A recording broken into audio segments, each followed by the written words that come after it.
As a horror narrator, sometimes a story gets sent to me that's a bit too short or a bit too long, so it's hard to fit into an upcoming script. And because of that, sometimes it sits in my inbox for weeks, months, even years, and I end up forgetting about it. This is one such story, and when I read it, I was horrified. Partially because I'd let it sit for so long, but mostly because it was marked as a true story.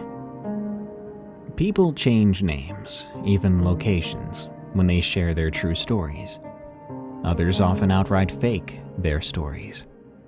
What I'm about to share with you has no title, and the author was completely anonymous. I'll leave it up to you to decide whether you believe this or not, but it may be the most terrifying Skinwalker story on the internet.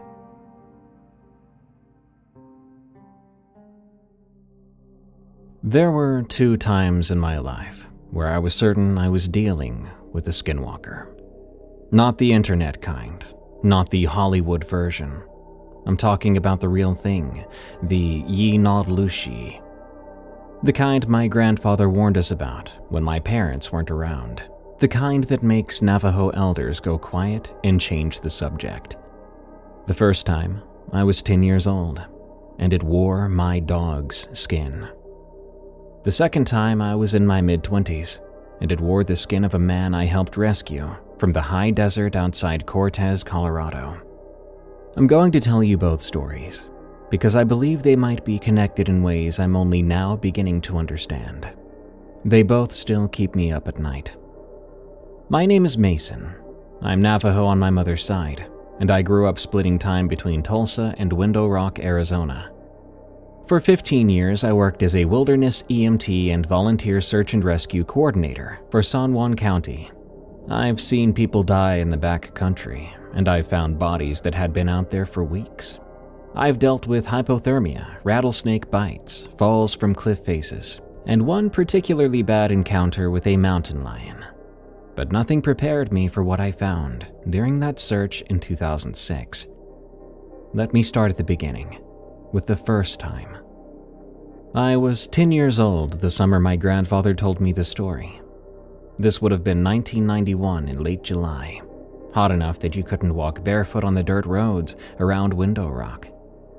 Kent and I were staying with our grandparents for 2 weeks while our parents took what Dad called a much-needed vacation. Kent was 8 years old then, all knobby knees and questions. He'd follow me around like a shadow, trying to do everything I did. Most of the time, it annoyed me, but at our grandparents' house, I didn't mind as much. The place felt too big at night, with more dark corners and creaky boards than I cared for.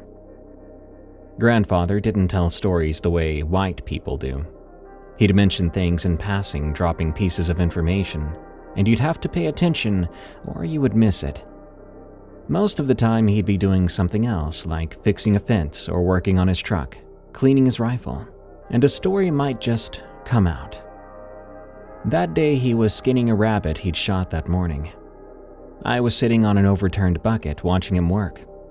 Kent was inside with grandmother, helping her make fry bread, or more likely, getting in her way while she fed him pieces of dough. "You know why we don't whistle at night?" Grandfather asked me. I shook my head. It was something I'd been told not to do, but no one really explained why. "Whistling calls things that listen." He made a precise cut, peeling back the hide. His hands never shook, even though he was well into his 70s. "Most of the time, nothing answers, but sometimes something does." He didn't look at me. He kept working. "My grandfather told me about a man from Chinle. This was a long time ago, before the long walk, maybe before that. This man, he wanted power, wanted to live forever and to do things normal people can't do. So he learned the dark way, killed his own brother to do it, wore his skin until it became his. After that, he could wear anything's skin. Coyote, owl, deer, even other people. I remember my mouth going dry. Did they catch him? No, things like that, you don't catch them. You avoid them. You don't say their name, and you don't whistle at night. You keep your windows closed and your doors locked, and you never invite something inside. He finally looked at me. And if you see something that doesn't move right, that doesn't sound right, even if it looks like someone you know, you run. You understand me? Yes, sir. I mean it, Mason. You see your brother, your mother, your father, and something feels wrong. You run. Because it's not them anymore. He went back to the rabbit. We didn't talk about it again that day, but that night I lay awake in the small bedroom I shared with Kent, listening to every creak and groan of my grandparents' house. The window was open. It was too hot to close it, and I stared at the gap in the curtains, scared I'd see something looking back. Kent was asleep in the other bed, breathing steady. He could sleep through anything, that kid. I envied him that. And then, something scratched at the window screen. I went rigid. The scratching came again, like nails dragging across metal mesh, testing it. Then it stopped. I heard breathing on the other side of the screen, heavy and wet, like a dog had been running, but not a dog. I wanted to get up to close the window, but I didn't dare move. The breathing continued for what felt like hours, but maybe it was only a couple of minutes. Then there were footsteps, padding away through the dirt. I pulled the covers over my head and prayed. Eventually, I fell asleep. The following night, it came back. Around the same time, I'd been watching the clock. 2:47 a.m. The scratching was louder this time and more persistent. There was a smell with it now, seeping through the screen. Reminded me of roadkill long forgotten in the summer sun. Kent stirred in his bed. Mason, what's that smell? Go back to sleep, I whispered. Is there someone outside? Just go back to sleep. That was when the scratching stopped, but then there was a voice. Let me in. It sounded like grandmother, but not quite. Kent sat up then. Was that? I flew out of bed and slammed the window shut, locking it. Whatever was outside made a sound. Not quite a laugh, but not quite a growl either. Then it moved away. In the morning, there were claw marks on the screen. Deep ones, like something had tried to tear through. The frame was bent where something had pushed against it. Grandfather saw this when he came to wake us up. He didn't say a word about it. He just got his tools and replaced the screen. That night and every night after, the windows stayed closed. He burned sage in our room, leaving a line of ash on the windowsill. A couple of nights later, we heard it walking on the roof. Heavy footsteps, too heavy for any animal that should be up there. It stopped right above our room. Kent was crying quietly in his bed, trying not to make any noise. I wanted to comfort him, but I couldn't move. I was too scared to speak. We lay there listening to it pace back and forth until sunrise. In the morning, Grandfather found tracks in the dirt around the house. He would not tell us what kind. He spent the day making protection bundles, hanging them above every door and window. Whatever it was, it didn't come back. Not to that house anyway. 3 weeks later, our dog went missing. His name was Checkers, a mutt we'd had since I was 6. He had these black and white patches and floppy ears, the kind of dog that never met a person he didn't love. Kent had picked him out from a litter at the pound. Checkers slept in my room, followed me everywhere, and would steal food right off your plate if you weren't watching. He disappeared on a Tuesday night. We had let him out to pee around 9 o'clock. Dad opened the back door and Checkers trotted out, tail wagging like it always did. We were watching TV, some sitcom my mom liked. About 10 minutes passed, then 15, and Dad went to call him back in. "Checkers, come on, boy!" Nothing. Dad grabbed a flashlight and went out to look. I could hear him calling from different parts of the yard, his voice getting more concerned every few minutes. After about 20 more minutes, he came back in. "I can't find him. He must have gotten out somehow. Think he found a gap in the fence somewhere."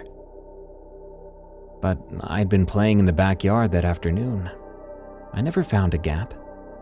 We spent the next 3 hours searching the neighborhood. Mom drove slowly through the streets while Kent and I called out the windows. Dad walked with his flashlight, checking under cars, in bushes. Our neighbors came out to help. Someone from 2 houses down said he'd seen Checkers around 9:15 sniffing around in garbage cans. But that was it. I didn't sleep that night. I kept going over to the window, hoping to see him sitting on the porch. Kent cried himself to sleep. I heard Mom and Dad talking quietly downstairs until nearly 2 in the morning. The next day, we made flyers. Mom drove Kent and me to Kinko's, printing out 50 copies with Checkers' picture. The one from last Christmas where he was wearing the stupid Santa hat Kent had put on him. It read, "Missing dog, family pet, reward," and we put our phone number on the bottom. We spent the afternoon putting them up, on every telephone pole, every stop sign, even the grocery store bulletin board in the vet's office. Kent would knock on doors while I stood behind him, watching him explain to each neighbor about our missing dog. His voice would crack when he described Checkers. He was trying so hard to be brave. "He's really friendly," Kent would say. "He won't bite or anything. If you see him, could you call us, please?" An old lady said she would keep an eye out. The teenagers at the corner house barely looked up from their video games. And one kind woman gave us cookies, promising to check the shed. Days passed. Every time the phone rang, I'd run for it, hoping. But it was never about Checkers. Mom kept saying he'd come back on his own. The dogs have a fantastic sense of direction. But by the 4th day, even she stopped saying that. Kent barely ate. He'd sit by the back door after school, watching and waiting. I caught him leaving bits of his sandwich on the back porch. Checkers' favorite, peanut butter and jelly. "He'll smell it," Kent said when he saw me watching. "He'll know we're waiting for him." A week went by. The flyers started to fade in the sun by then. Mom gently suggested maybe we should think about visiting the pound, see if there were any puppies that needed homes. Kent ran to his room and slammed the door. I heard him sobbing through the walls. Then there was the false hope. Someone called on day 10, saying she'd seen a black and white dog in the park. We ran there. Kent was still in his pajamas. But it was someone else's dog, a female with different markings. Kent's face when he realized. I'll never forget that. It was like something broke inside him. 12 days after Checkers disappeared, he came back. I was the one who found him. Early in the morning, with barely any light out, I'd gotten up to use the bathroom and happened to glance out the living room window. And there was Checkers, sitting on our front porch, staring at the door. I should have been happy. I should have run to let him inside. But I didn't, because something was wrong. He was sitting extremely still, like a statue. Dogs, especially ones like Checkers, don't sit that still. Checkers couldn't hold still if you paid him to. And he wasn't panting when it was already hot out. No, his mouth was closed. Dogs pant, it's what they do, but Checkers was just sitting there, watching the door. And he was so clean. A dog missing for 12 days should be dirty, matted up, maybe even skinnier. But his coat looked perfect, groomed even. He was cleaner than when he'd left. I stood at the window for a long time, at least 5 minutes, maybe more. He didn't move, didn't scratch at the door, and didn't whine. He sat there staring, occasionally tilting his head, as if curious. Then Mom came down the stairs. "Mason, what are you doing up?" "Checkers is back," I said. She rushed to the window, made a happy sound, and headed for the door. I grabbed her arm. "Wait." "What, honey? He's been gone almost 2 weeks." The dog stood up then. The way he moved was very peculiar. It's hard to explain better than that. Like the actors and puppeteers on Sesame Street trying to handle a puppet. His back legs locked, then his front legs, and he sort of levered himself upright instead of standing the way dogs stand. Mom hesitated. His head swiveled toward her, not turned, but more like a swivel, and his eyes were weird too. Dogs' eyes catch the light, but Checker's eyes that morning were flat black. Mom opened the door. "Mom, don't!" But she was already reaching for him. Her hand touched his head, and that's when he moved, faster than I'd ever seen Checkers move. He snapped at her, teeth clicking together an inch from her fingers. She jerked back with a yelp. "Jesus Christ!" Dad's voice came from behind us. He was on the stairs in his boxers and a t-shirt. "Back up from the door, now!" he commanded. Mom stumbled back. The thing that looked like Checkers took a step forward, crossing the threshold into our house. Its mouth opened, wide, and I heard a sound that should have never come from a dog.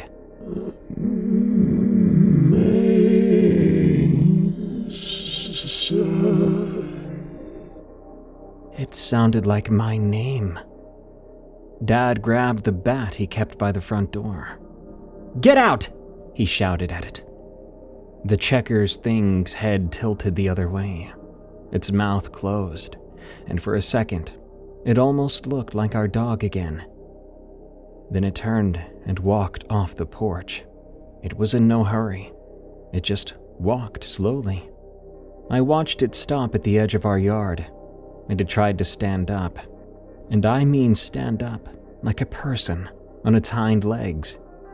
It got about halfway, front paws hanging down, wobbling like it was trying to remember how to balance itself.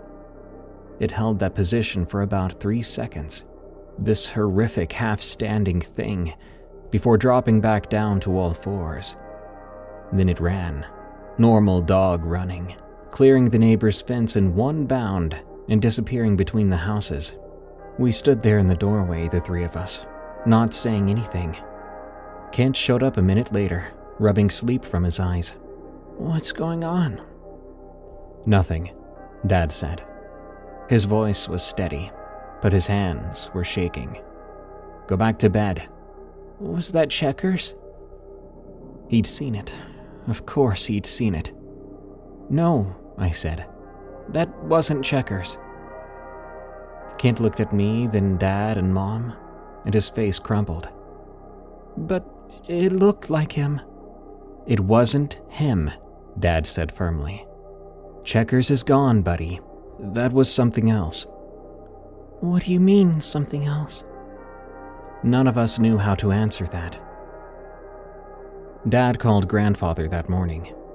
They talked for an hour in the kitchen while Mom kept Kent and me in the living room. Kent hadn't said a word since seeing the thing that looked like Checkers. He sat on the couch instead and stared at nothing. I could hear Dad's voice getting louder and more agitated. Mom put on cartoons, but I wasn't watching it, and neither was Kent. Finally, Dad came out. "Pack a bag. We're going to stay at a hotel tonight." "Why?" Kent asked. "Just for tonight, until Grandfather gets here." We stayed at the Holiday Inn by the highway. Dad got us a room with 2 beds and a pull-out couch. We ordered pizza, but nobody ate much. Dad kept checking the locks on the door, and Mom held Kent while he cried about Checkers. I sat by the window watching the parking lot. "What was that?" I finally asked. Dad and Mom looked at each other, then Dad said, We don't know. But I think he did know. They just knew better than to say it out loud. Grandfather arrived the next morning. He brought some stuff with him. Herbs I didn't recognize, some small bundles wrapped in cloth, a jar of something that looked like ash mixed with dirt. We went back to the house. Dad went in first, checking every room while we waited in the car. When he gave the all clear, Grandfather got to work. He did not explain what he was doing, but he went through the house room by room, marking door frames and windowsills, burning dried plants that filled the house with thick smoke. Mom opened all the windows to air it out, but the smell lingered for days. I wondered if it was the same sage he burned at the window that night. When he was done, he sat all of us down in the living room. Kent and I were on the couch, and Mom and Dad were in the chairs. He stood in front of us. "Whatever came to your door yesterday, it's gone now. It won't come back. But you need to understand something." He looked at each of us in turn. "That was not your dog. Your dog died out there somewhere, and something else is wearing its skin. Maybe it's been wearing that skin for days.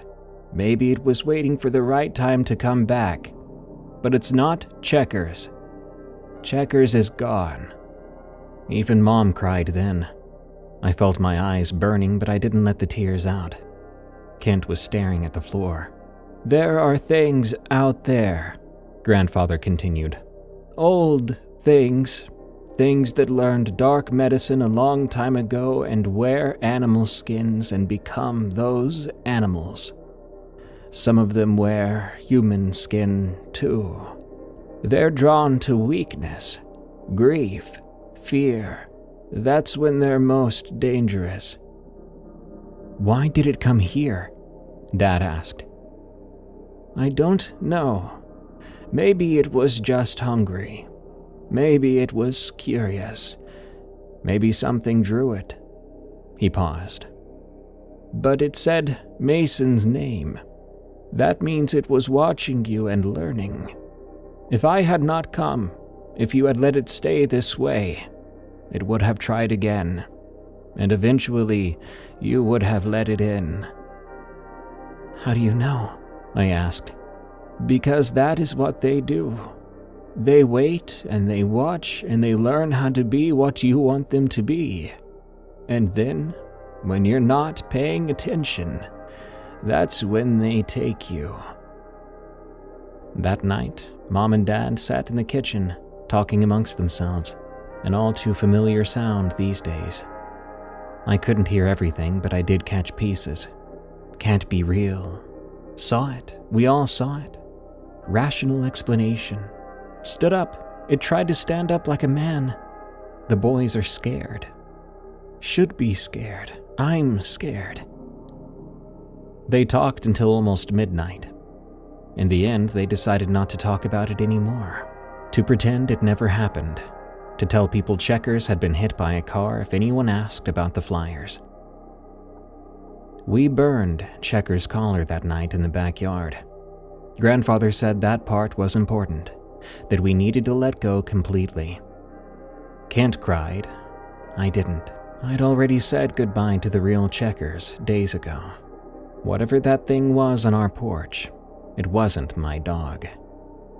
For months afterward, I had nightmares. I would dream that Checkers came back again and that we let him inside, that I woke up to find him standing at the foot of my bed, eyes flat and black.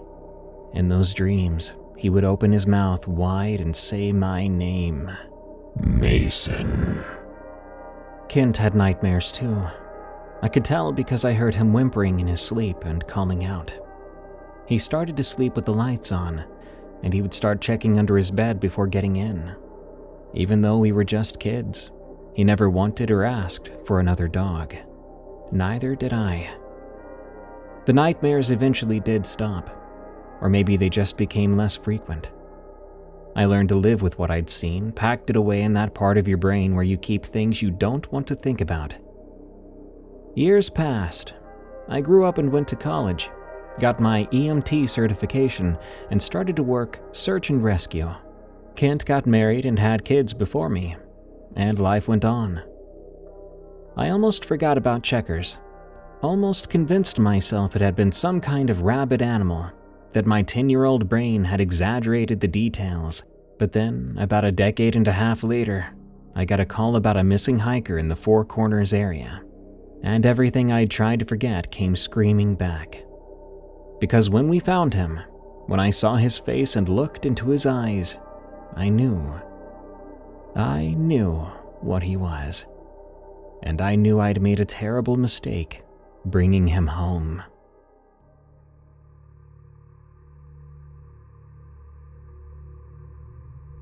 The call came in at 4:47 a.m. on a Saturday in October 2006. I was already awake. I hadn't been sleeping well since my divorce. Yep, 26 years old then, and I was already divorced. My phone lit up with Tom's number. He was a San Juan County SAR coordinator, former park ranger, and the kind of guy who'd been doing this for 25 years and had seen everything. If he was calling before sunrise, somebody was in real trouble. "Hey Mason, we've got a missing hiker. Navajo male, 32 years old. Name's Joseph Binnelly. Went out solo hiking Thursday afternoon near the Sleeping Ute Mountain Trail System. Was supposed to check in with his wife yesterday. She called it in last night when he didn't come home." I was already pulling on my pants. Weather? "A cold front moved through yesterday evening. Temps dropped to the low 30s last night. He's got gear according to his wife, but we're looking at 48 hours exposure minimum." "I'll be at the staging area in 30. "Make it 20. We're losing daylight." Well, he was gonna have to settle. I made it in 25. The staging area was a dirt lot off the highway, where it curved past the New Mexico border. 5 trucks were already there. People from the sheriff's office, Mark Webb with his tracking dog, Tom's old Ford, a couple of volunteers I knew by face but not by name. Tom was spreading a topographical map across the hood of his truck when I walked up. The man looked tired. Then again, Tom always looked tired. 25 years of pulling bodies out of the wilderness will do that to you. "Mason, good. You know the Sleeping Ute trails?" "Well enough. What's our search grid?" He pointed to a section of the map marked in red. "Wife says he was planning a day hike, probably this loop here. 8 miles, moderate difficulty. Should have been back by dark Thursday. His truck's still at the trailhead, keys locked inside. We checked. No sign of forced entry, no sign of a struggle, just gone." "Has he done this trail before?" "Wife says he hikes up here once a month, knows the area. He's experienced." Tom paused and rubbed his jaw. "But here's the thing. 2 ranchers reported livestock killings in this area over the past week. 3 calves mutilated. They'd been opened up, organs taken out. Navajo Nation police sent someone out but couldn't make sense of it." That sent some chills down my spine. Predators? "That's what they're calling it officially, but the ranchers are spooked. One of them said he found tracks near the kill site and claimed they were human footprints. They went all the way up to a barbed wire fence, then disappeared. Said there was nothing but coyote prints on the other side." One of the volunteers, a woman named Sarah, came up and adjusted her radio. "We ready to head out? Every minute counts in this cold." We divided into 3 teams. I was paired with Sarah and Mark Webb. Mark and his dog would take point. Sarah and I would cover the flanks. Tom took a volunteer firefighter named Bill and headed north. The others went to cover the eastern grid. The trail began as a well-maintained path with clear markers. The morning air was crisp. There was frost still clinging to the shadowed areas. But as we climbed higher, the terrain got rougher, with loose scree, steep drop-offs, and sections where the trail narrowed to barely 2 feet wide, with nothing but air on one side.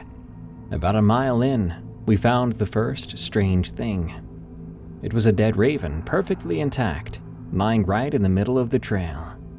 There were no wounds or signs of what killed it.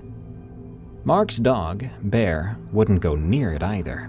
In fact, he stood there whining until Mark picked it up with a stick and tossed it into the brush. "That's weird," Sarah said. "Ravens don't often drop dead like that." Half a mile later, we found 3 more, all arranged in a rough line across the trail. "Poison, maybe?" Mark suggested. I wasn't sure about that. Bear had Joseph Binnelly's scent from a jacket his wife provided. The dog was good at his job, nose down, moving steadily up the trail. But 2 miles in, he stopped. Just stopped dead, head up, ears forward. "Bear?" Mark moved up beside him. "What is it, boy?" The dog whined. Not his normal working sound. This was high-pitched, anxious. He took 2 steps backward, away from something up the trail. "Strange," Mark said. "He's been acting weird all day. Doesn't usually spook easy. I mean it. He tracked through a mountain lion's territory last month without batting an eye." Sarah had her hand on the radio then. "Maybe he's picking up on a predator." But Bear wasn't acting like he'd scented a predator. Poor dog looked terrified. "Let me check ahead," I said, and moved up past them. The trail curved around a boulder the size of a car. I rounded it, then stopped. There was a smell, not strong but distinct, a coppery and herby smell. Something else too, reminded me of dead deer. And as I had rounded that boulder, the temperature seemed to drop.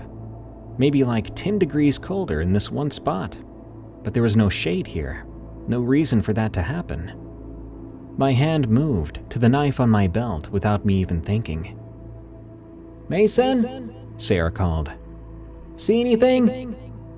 "Nothing," I said. Just hold on." The dirt ahead looked disturbed. Not footprints exactly, but like something had been dragged across it recently. The disturbance went off the trail and into the trees, then came back, then continued up the path. Whatever made it had been moving in circles, like it was confused, or like it was playing. "We should mark this location." Sarah came around the boulder. "Mark what? I don't see anything." I looked again. She was right. Staring back at the dirt, it was normal now, just a regular trail. The disturbance I swear that I saw was gone, but that smell and the cold spot were still there. We continued up. Bear eventually started to work again, but he stayed close to Mark, kept his tail low, looking back over his shoulder every few steps. 3 miles in, we found the first piece of evidence. A water bottle, partially buried under fallen leaves. The label matched the brand Joseph's wife said he carried. "Okay," Tom's voice crackled over the radio. "We've got scent. Tighten the search grid. He's in this area somewhere." But the water bottle bothered me. It seemed to have been placed carefully. Not dropped or discarded, but placed there, with the cap on, sitting upright under those leaves, like someone had arranged it, as if someone wanted us to find it. The next 2 miles were harder going. The trail deteriorated into barely more than a game path. We had to use our hands to scramble over rocky sections. Sarah slipped once and caught herself on a pine branch. When she pulled her hand back, there was blood on her palm. Not from thorns, but from tiny-looking cuts, like the branch had been sharp as glass. What the hell? She took a closer look at the branch. It looked fine, but when she touched it again more carefully, it cut her finger, just like that. Ow! That's not normal. All the vegetation in this area was like that. It looked normal, but it was wrong when you looked closer or touched it. When Mark tried to push through some bushes, he jerked back. His jacket had been torn in 3 places. More carefully now, we pushed deeper into the high country. I started to notice other things. The further out we got, the fewer birds sang, fewer insects made sounds, and before long, it had all died down, leaving this claustrophobic stillness that made every sound we made seem too loud. At 10:23 a.m., Mark's radio crackled. "Team 2 has contact. We found him, North Ridge near the Box Canyon. He's alive." Relief flooded through me. Alive. We'd found him alive. "Condition?" Tom asked. There was a pause. Then, He's, walking. Looks disoriented but mobile. We're bringing him down now." We altered course to meet up with Team 2. It took 40 minutes of hard hiking through rough terrain. I was becoming more anxious by the second. This forest did not want us here.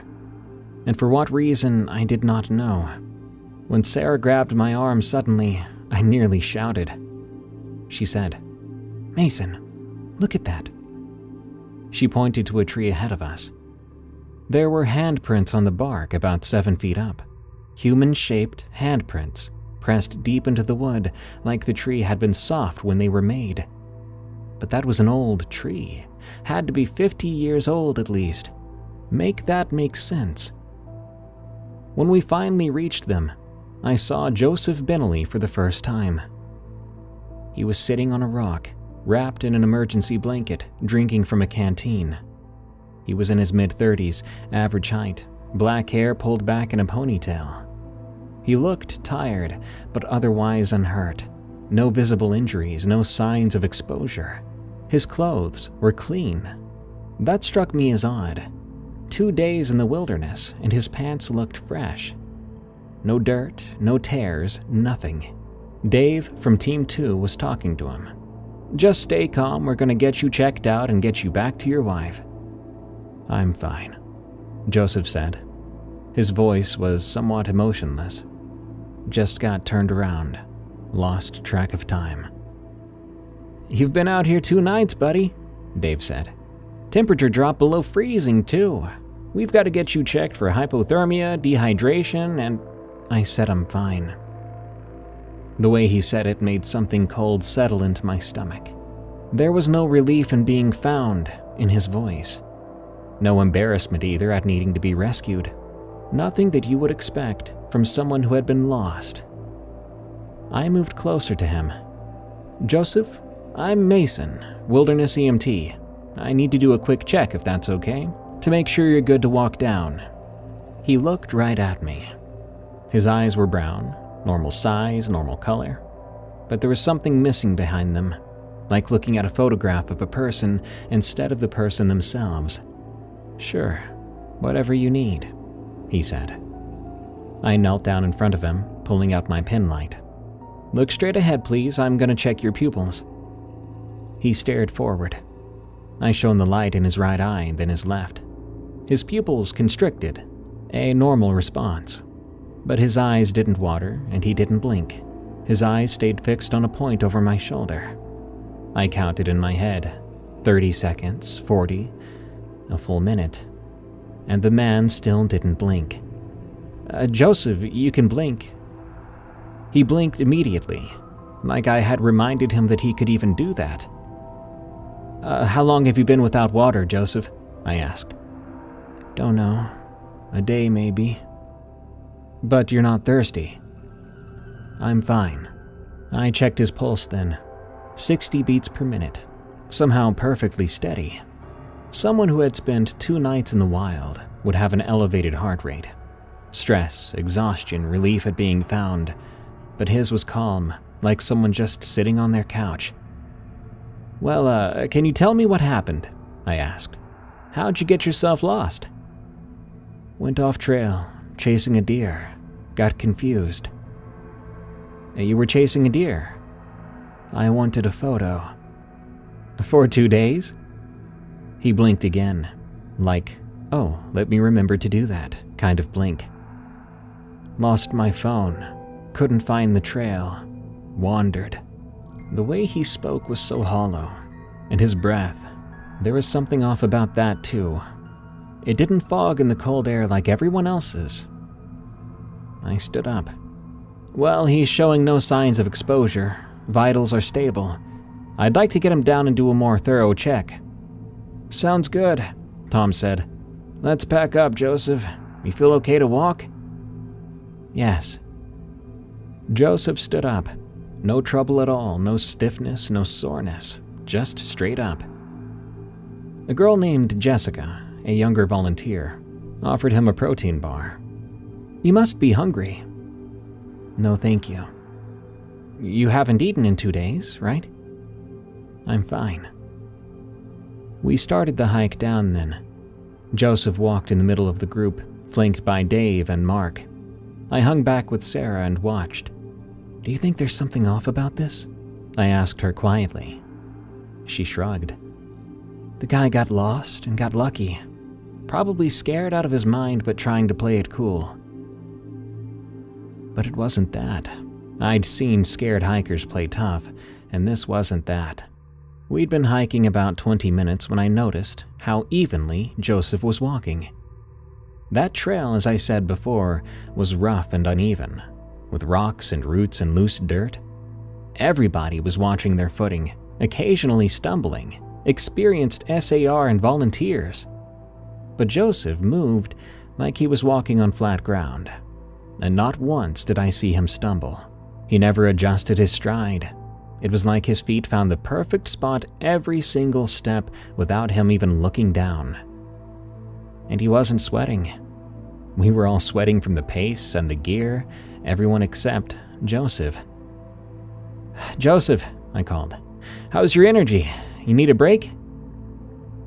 He turned his head to look at me. Just his head, not his shoulders, and I swear it was about 10 degrees too far for a normal person to turn comfortably. "I'm fine." "Still, we should stop. Let everyone catch their breath." Tom waved us down.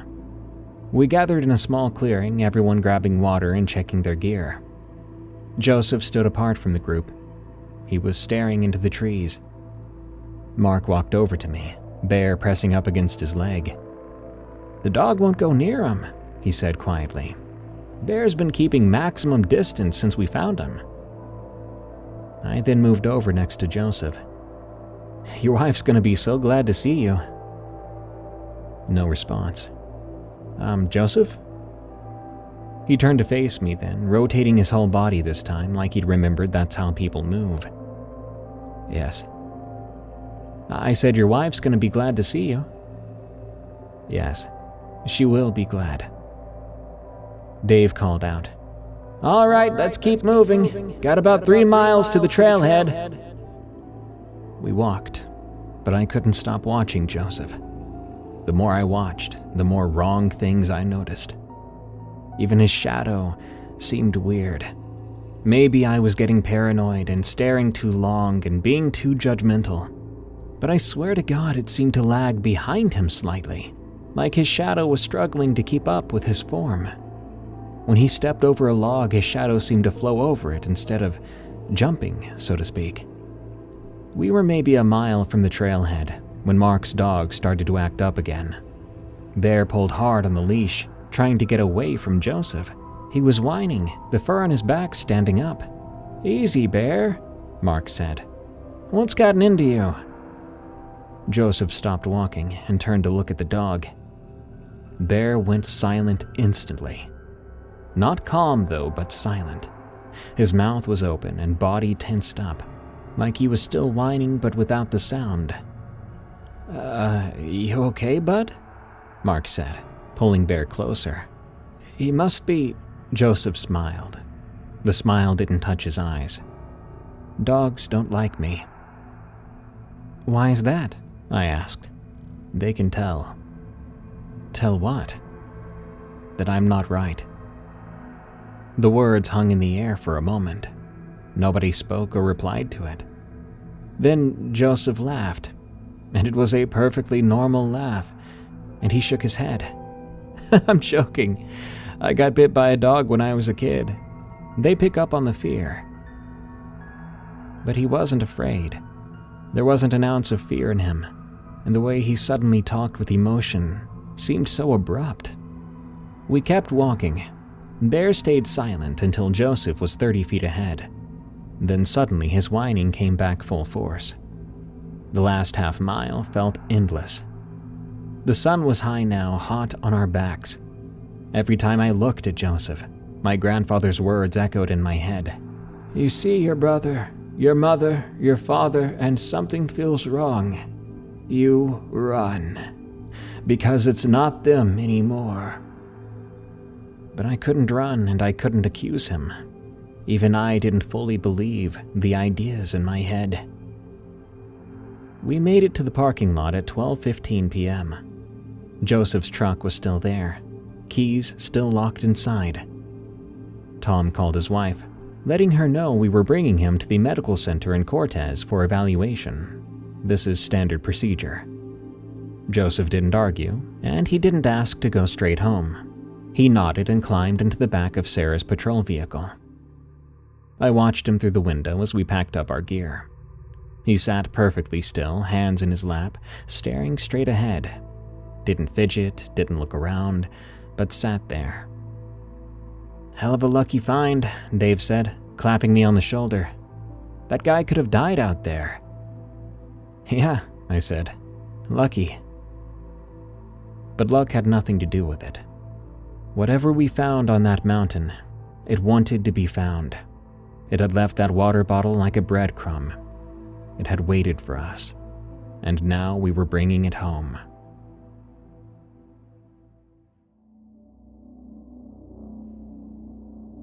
Sarah drove Joseph to the medical center, and I followed in my truck. The whole drive I kept thinking about calling my grandfather, but argued with myself if this really was the situation I thought it was. At the medical center, they did a full workup. I knew one of the nurses, Carla, from previous SAR operations. She was the one who took Joseph's vitals. "It's so weird," she said to me quietly while Joseph was in the bathroom. "Everything I checked was textbook, the right number. Body temperature 98.6, and I checked several times with no fluctuation." She continued, "Nobody's temperature is exact. It fluctuates, and his blood pressure too. Perfect 120/8 every single time. And his heart rate is exactly 60, like someone programmed ideal vitals into a computer." The doctor, though, didn't seem at all concerned. Everything came back normal, or better than normal. Perfect even. No signs of dehydration despite 2 days without water. No hypothermia despite freezing temperatures. No elevated stress hormones. "You're very lucky," the doctor told Joseph. "Most people don't fare so well after that kind of exposure." "I'm fine," Joseph said. His wife arrived an hour later. Emily Bentley, schoolteacher, early 30s, long black hair in a braid. She rushed into the room crying and threw her arms around her husband. "Oh my God, Joseph, I was so scared. I thought—" She stopped, pulled back, and looked at his face. "Joseph?" "I'm fine," he said.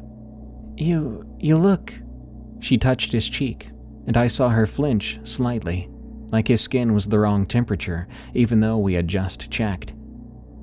"You look different." "It's been a hard couple days." "No, you look better, younger. Did they give you something?" The doctor shook his head. "Just fluids and observation." Emily stared at her husband, confused. Their 2 kids had come in with her, a girl about 8 years old and a boy around 6. They hung back by the door, not running to their father like you'd expect.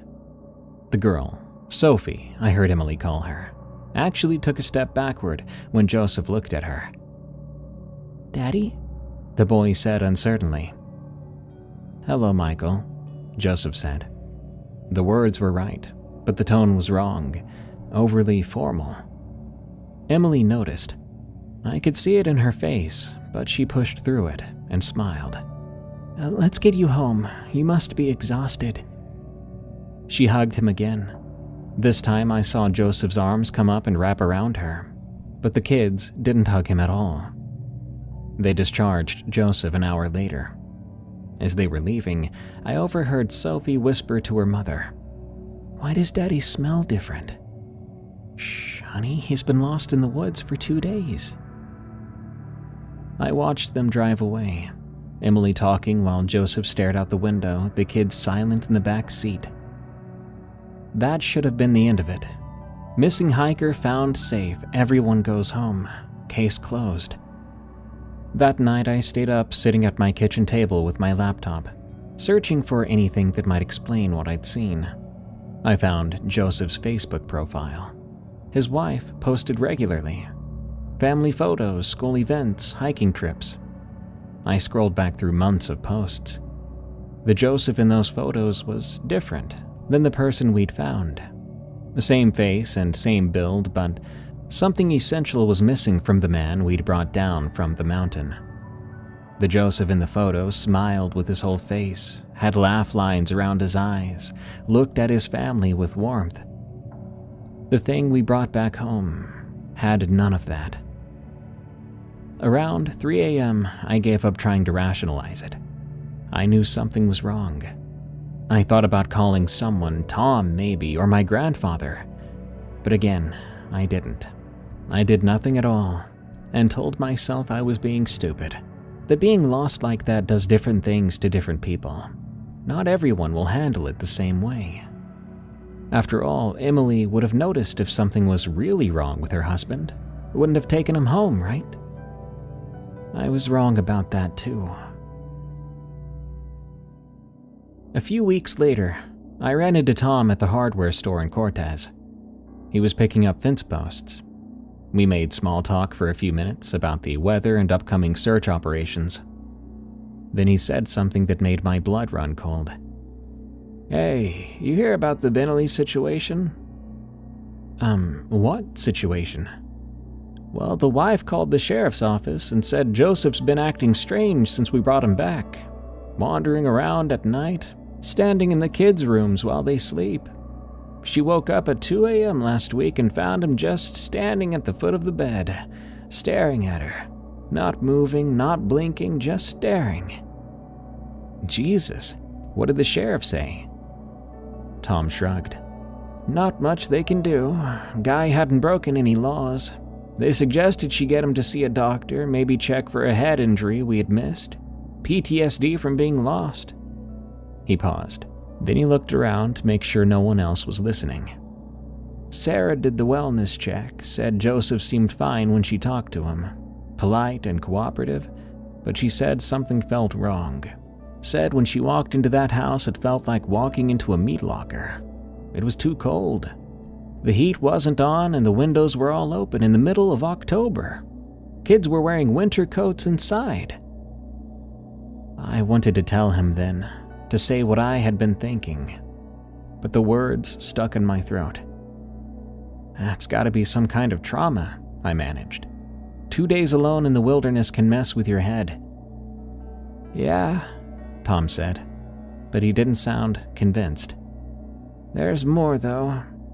Emily told Sarah that Joseph doesn't really sleep anymore, just sits in a chair all night and faces the wall.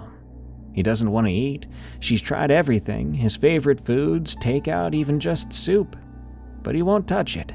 Says he's not hungry. It's been 2 weeks, Mason. 2 weeks without eating." Over the next few months, I heard things. Not directly, I wasn't close to the Bentley family, but through the small-town network. Stories that got stranger as time went on. Emily had taken the kids to stay with her sister in Farmington for a few weeks. When someone asked why, she said Joseph needed space to recover. But her sister, Maria, told people the real reason. The kids were terrified of their own father.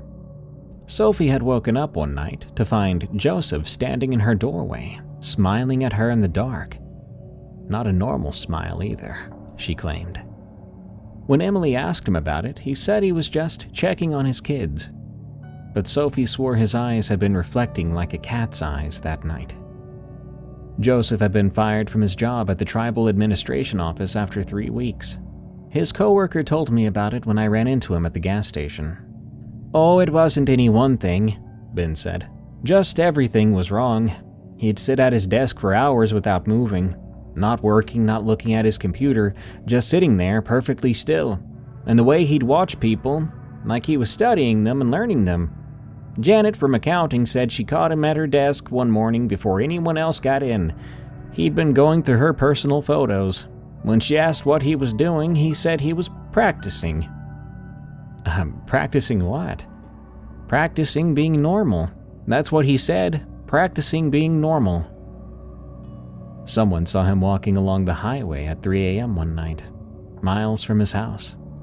When the deputy stopped to check on him, Joseph said he was walking home, but that was the opposite direction of his house. About 6 months after the rescue, Emily brought the kids back home. I don't know what fully convinced her to come back. I can understand it though. She thought things would be better, that everything could go back to normal. But there was no going back to normal. A year passed, then another. I stopped thinking about it, and I guess the town did too, because I stopped hearing much about Joseph and the Binnelleys. Then on a Tuesday morning in November, my phone rang. It was Sarah. Mason, you need to turn on the news. I was getting ready for work with coffee in hand. Why? What's going on? Just turn it on. Her voice was shaking. I grabbed the remote. The local news was showing footage of a house fire, smoke billowing into the early morning sky, all black and thick. The banner at the bottom read, "Breaking, multiple fatalities in Cortez house fire." Then they showed the address. It was Joseph Binnelle's house. Jesus Christ, I whispered. They're saying 3 dead. Emily and both the kids, Sarah said. And it wasn't from the fire. They had single gunshot wounds to the head while they were sleeping. Then someone set the house on fire. Joseph? He's gone. They found his truck in the driveway, but no sign of him. They've got dogs out looking, helicopters too, nothing yet. The details came out over the next few days. The neighbors had heard nothing. No gunshots, no screams. The family had been dead for hours before the fire started. The search for Joseph went on for weeks. They brought in teams from 3 counties. They found human footprints, but they were barefoot and seemed to vanish right into nothing. Through the grapevine I heard, they found strips of what looked like human skin dangling from tree branches. But they never found Joseph. The investigation officially concluded that Joseph had suffered a psychotic break, killed his family, and fled into the wilderness. They assumed he was dead somewhere out there. Exposure, they said. Animals. The case went cold. I ended up moving to Albuquerque. I didn't feel like staying in that town anymore. But a while later, I got a call from Tom. They found something, he said. Tom, I really don't. Just listen. They were doing a training exercise up near Sleeping Ute. New SAR volunteers teaching them grid search patterns. That same area where we found Joseph a few years ago. My stomach was starting to knot up. They found some human remains scattered over about 30 yards. Mostly bones, some clothing fragments, pretty heavily scavenged by animals. He paused. They ran DNA. Mason, it was Joseph Binnelle. That's impossible. Joseph killed his family about 6 months ago. If he died out there... No, Tom interrupted. You're not quite getting me. The ME looked at the remains, based on decomposition, weathering, insect activity, plant growth through the bones. He's estimating time of death at approximately 2.5 years ago. I felt dizzy. What? 2.5 years, Mason. That places the age around when Joseph first went missing. Before we found him. Before we brought him back. I couldn't speak. They found his driver's license, his wedding ring. Everything checks out. If these remains are from 2.5 years ago, if Joseph Binnelle died up there when he first went missing, then what the hell did we bring back from that mountain? What lived in that house for 2 years? What killed Emily and those kids?